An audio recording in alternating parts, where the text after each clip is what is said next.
Ayahku adalah Dewa Perang. Bab 653. Kapten Rong berteriak dengan dingin, Guan Qianjun, kan? Sekalipun orang-orang yang kamu bunuh ini punya alasan untuk membunuh, mereka telah melakukan begitu banyak kejahatan, bukan giliranmu untuk mengambil tindakan. Apakah kamu lupa bahwa ada sesuatu yang disebut hukum raja di dunia ini? Hukum raja akan menangani mereka. Kamu tidak memenuhi syarat. Kalau begitu, kamu berani melakukan ini. Hukum raja akan berurusan denganmu. Guan Qianjun menggelengkan kepalanya dan terkekeh, dalam arti tertentu, saya adalah hukum raja. Jika saya mengatakan mereka bersalah, mereka bersalah. Jika saya mengatakan mereka pantas dibunuh, mereka pantas dibunuh. Aku akan membunuh siapapun yang ingin kubunuh. Kata-kata ini sangat kuat. Sangat mengejutkan sehingga semua orang yang mendengarnya tidak bisa menahan diri untuk tidak bergidik. Nyatanya Guan Qianjun juga tidak salah. Dia, Dewa Perang tertinggi. Artefak negara. Setiap orang yang dia bunuh punya alasan untuk mati. Kalau tidak, dia adalah musuh kerajaan naga. Kalau tidak, dia adalah orang berdosa bagi rakyatnya. Atau, bajingan yang berani menyakiti orang-orang di sekitar yang maha tinggi. Kapten Rong menarik napas dan menunjuk ke arahnya dengan tajam. Jari-jarinya sedikit gemetar. Kamu. Beraninya kamu mengatakan hal seperti itu. Kamu pikir kamu ini siapa? Kamu sombong sekali. Aku, Rong Wan, sudah berkecimpung di industri ini selama lebih dari 20 tahun, dan aku belum pernah melihat orang seberani kamu. Dia hanya bajingan, dia tidak tahu seberapa tinggi langit. Saat dia marah, kedua keluarga kaya itu semakin heboh. Dong Fangcheng menunjuk ke arah Guan Qianjun dengan keras, apakah kamu mendengar apa yang dikatakan Kapten Rong tentang kamu? Mengapa kamu tidak menyerah sekarang? Jika tidak, kamu akan menanggung akibatnya. Namong Dewang menggelengkan kepalanya dengan dingin, Guan Qianjun, aku tidak menyangka kamu begitu sombong dan memperlakukan dirimu sendiri sebagai raja. Apakah kamu benar-benar mengira kamu adalah dewa? Kamu jauh dari kualifikasi. Kapten Rong, jangan bicara omong kosong padanya, jatuhkan saja dia. Jika dia melawan, bunuh dia. Kita bisa langsung menghajarnya sampai mati. Kedua keluarga kaya itu berteriak ya. Namong Dewang bahkan lebih berpuas diri, Guan Qianjun, jika kamu mengucapkan kata-kata seperti itu, kamu akan menghancurkan dirimu sendiri.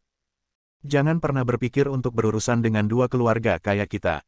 Guan Qianjun menggelengkan kepalanya, suaranya penuh kesuraman. Apa menurutmu? Kalian bisa lolos dari bencana setelah menemukan begitu banyak orang seperti ini? Tidak. Malam ini, aku masih ingin kalian berdua keluarga kaya membayar nyawa putriku. Di depan mereka, aku, Guan Qianjun. Aku bisa meremukkan tangan dan kakimu. Aku akan membiarkanmu merasakan sakit yang diderita anakmu, apa kamu percaya? Kata-katanya sangat menakutkan, seperti Raja Neraka yang berbicara dan Dewa Kematian yang mengucapkan kalimatnya. Begitu dia selesai berbicara, hembusan angin gelap tiba-tiba bertiup di sekelilingnya. Bahkan terdengar suara tangisan hantu yang samar-samar datang dari suatu tempat. Semua orang tidak bisa menahan diri untuk tidak bergidik. Namong Dewang tidak dapat menahan diri untuk tidak berteriak, Guan Qianjun, sekarang, ketika kematian sudah dekat, kamu masih berani mengatakan hal seperti itu. Pernahkah kamu mendengar itu? 537 orang yang kamu bunuh menangis. Saya mengeluh kepada Kapten Rong dan yang lainnya. Tolong minta dia membunuhmu. Balas dendam untuk mereka. Tidak, sobat, kamu salah.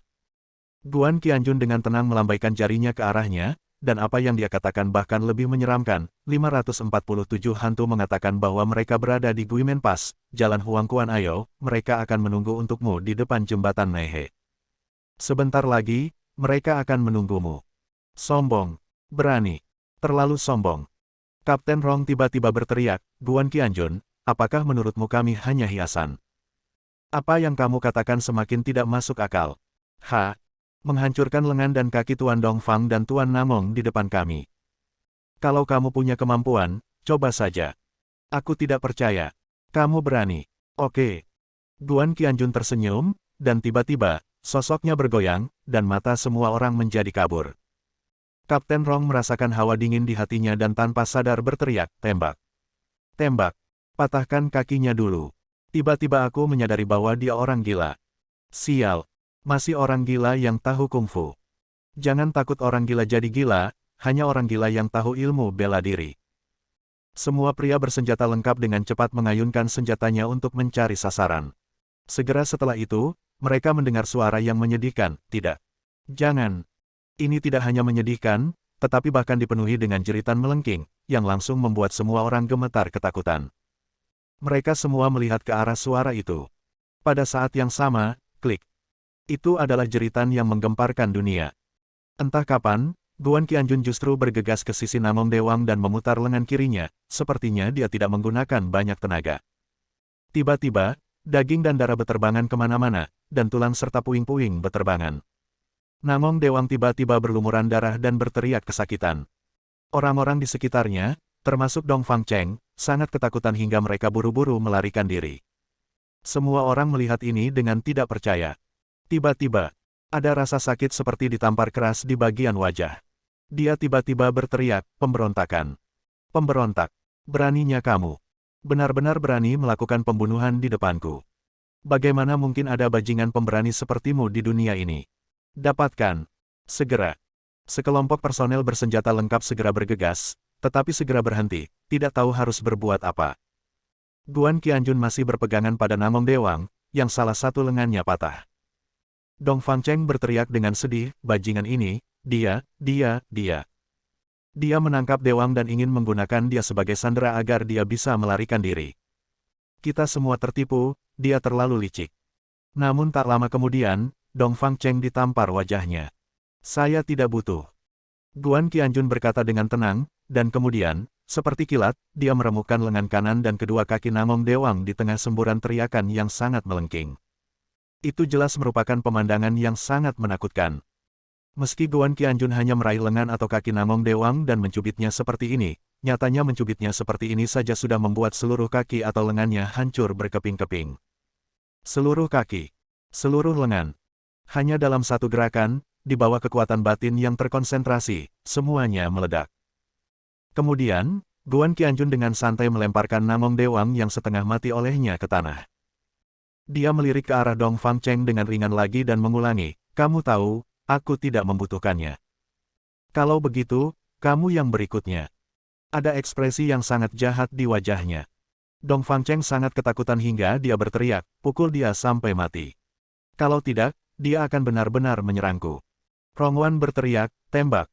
Langsung. Puluhan pukulan mikro tiba-tiba mengenai Guan Qianjun dalam sekejap. Yang keluar bukanlah peluru sama sekali, melainkan untaian lidah api, seperti kilat yang lebih kuat dari kilat, menghantam Guan Qianjun dengan momentum yang luar biasa. Dong Fangcheng berhenti menangis sekarang. Dia bahkan berteriak dengan semangat, "Guan Qianjun, apakah kamu masih hidup kali ini?" Hahaha. Memang benar, dalam kasus ini, bahkan seorang Daluo Jinxian. Akankah semuanya hancur berkeping-keping dalam sekejap? Haoyu Tianzuang. Beberapa ruangan. Li Gui Xiaohong menekankan tangannya pada brankas aneh itu dan menutup matanya. Tidak lama kemudian, dia menghilang, seolah-olah dia telah masuk ke dalam lemari yang berat. Setelah beberapa saat, terdengar bunyi klik. Bab 654. Pintu besi yang semula membutuhkan kata sandi untuk membukanya ternyata sedikit terbuka.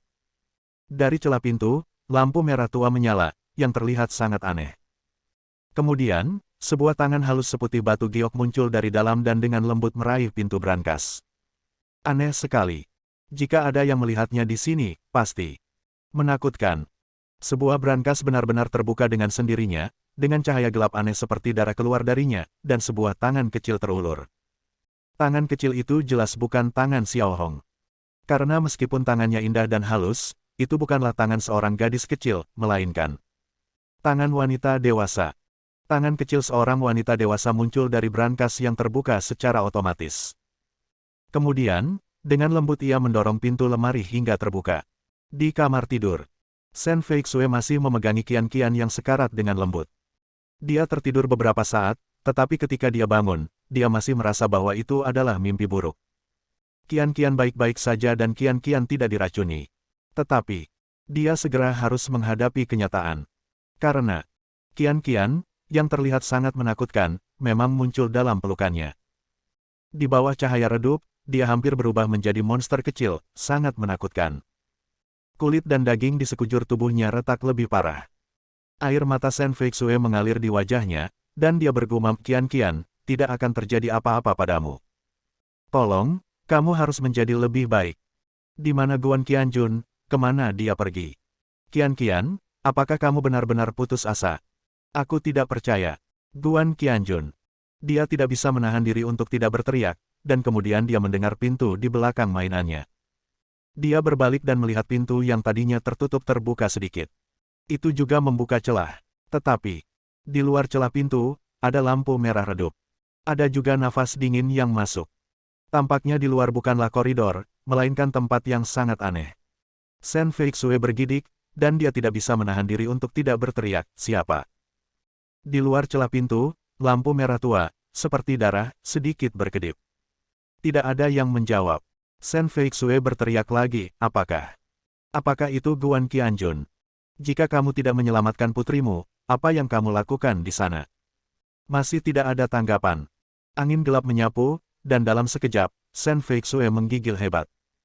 Dia menciutkan lehernya dan bertanya dengan panik, siapa? Siapa di sana? Di mana orang-orang di luar? Ayo cepat. Ketika dia datang ke sini, Shen Feixue melihat banyak petugas keamanan dan pelayan, tapi sekarang mereka sudah pergi. Selain itu, tidak peduli bagaimana dia berteriak, tidak ada seorang pun yang masuk dari luar. Sepertinya semua orang sudah pergi, dan sepertinya semua orang sudah pergi. Villa bangsawan besar ini telah menjadi bangunan hantu. Rambut Shen Feixue berdiri tegak, dan dia berteriak lebih keras lagi, siapa itu? Jangan bertingkah seperti orang bodoh, siapa itu? Keluar. Dia berteriak, seluruh tubuhnya gemetar. Meskipun Shen Feixue adalah gadis yang sangat kuat dan bahkan pada dasarnya agak tangguh, bukan berarti dia tidak takut pada hantu. Tiba-tiba, suara lemah dan samar terdengar dari belakang, nenek. Nenek. Shen Feixue dengan cepat menoleh, dan Qian, yang sedang tidur dalam pelukannya, benar-benar membuka matanya. Matanya sangat aneh, bola mata dan bagian putih matanya hampir menyatu, berubah menjadi warna hitam kebiruan. Dan, diangkat tinggi. Ditambah dengan kulitnya yang kasar dan pecah-pecah, kebanyakan orang akan mengira dia adalah hantu perempuan cilik. Ini akan sangat menakutkan.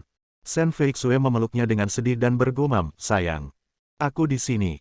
Bibi Feixue ada di sini, Qian, jangan takut. Kamu tidak akan mati, Bibi Feixue akan melindungimu. Pertemuan. Aku akan menyembuhkanmu. Kamu akan baik-baik saja. Saat dia berbicara, air mata terus berjatuhan seperti manik-manik yang pecah. Bahkan Guan Qianjun tidak punya pilihan selain melarikan diri. Metode apa yang dia punya? Bisakah itu menyelamatkan nyawa bayi lucu? Namun, Qian dengan lembut melepaskan diri dari pelukannya, berdiri, dan menatap punggungnya, yang merupakan pintu, dengan sepasang mata melotot yang aneh. Dia berkata dengan lemah, Nenek Feixue. Aku tidak meneleponmu, Aku menelepon nenekku. Nenekku ada di sini. Tiba-tiba, Shen Feixue terkejut. Perasaan dingin yang tak terlukiskan tiba-tiba menyebar ke seluruh tubuhnya, membuatnya menggigil.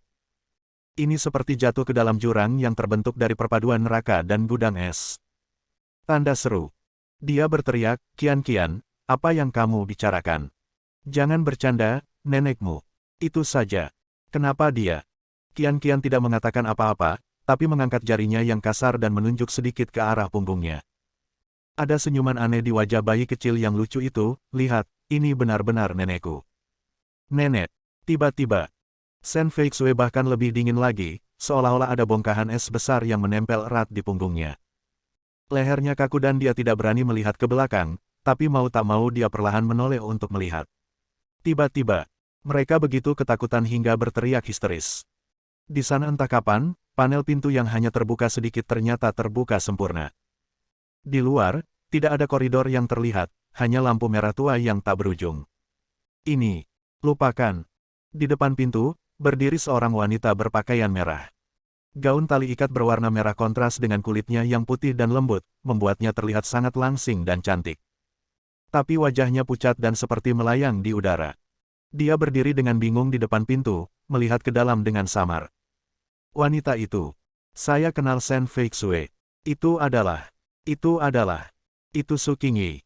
Bukankah Su Qingyi sudah mati? Bagaimana? Masih di sana. Shen Feixue ketakutan setengah mati, tapi kemudian, perasaan bersalah yang sangat kuat muncul. Dia bergumam, Qingyi, kamu. Kamu di sini. Kenapa kamu? Maaf. Aku tidak merawat putrimu dengan baik. Aku tidak merawatnya dengan baik. Jangan urus Qian-Qian. Dia diracuni, dia. Sebelum dia selesai berbicara, dia tiba-tiba berteriak, Qian-Qian, apa yang kamu lakukan? Qian-Qian tidak tahu dari mana dia mendapatkan kekuatan untuk bangun dari tempat tidur, dan berjalan menuju pintu dengan satu kaki dalam dan satu kaki dangkal. Ketika dia mendengar Shen Feixue memanggilnya, dia berjalan ke depan, berbalik dan berkata sambil tersenyum, Bibi Feixue, saya. Ibu saya datang menemui saya. Anda tidak perlu memperhatikan saya. Anda bisa pergi ke tidur. Qian-Qian, aku akan menemani ibuku. Saat ayah kembali, beritahu ayah bahwa aku akan merindukannya di surga. Kamu juga harusnya baik. Saat dia berbicara, dua garis air mata mengalir di pipi Qian-Qian. Dia berbalik, terkikik lagi, dan mengulurkan kedua tangan kecilnya ke arah Su Qingyi di pintu. Ibu, aku merindukanmu. Su Qingyi tampak tanpa ekspresi, bahkan serius. Dia bahkan tidak melihat ke arah Shen Feixue, tetapi menatap putrinya. Baru setelah Qian-Qian berjalan mendekatinya, dia mengulurkan tangan dan meraih salah satu tangan putrinya. Sambil memegang tangannya, dia berbalik dan berjalan menuju pintu. Shen Feixue tiba-tiba mengerti. Qian-Qian benar-benar akan mati, jadi Su Qingyi datang menjemputnya. Apakah area besar cahaya merah tua berada di luar pintu masuk dunia bawah? Tetapi, bagaimana bisa ada hal aneh di dunia ini? Shen Feixue bisa dikatakan seorang materialis, namun ia tidak pernah percaya pada hantu. Namun kini, ia melihat seseorang yang telah meninggal selama beberapa bulan kembali dan tampak hidup di hadapannya. Tidak, itu tidak hidup, itu menakutkan. Terlepas dari apakah Shen Feixue percaya atau tidak, inilah yang terjadi. Bersambung.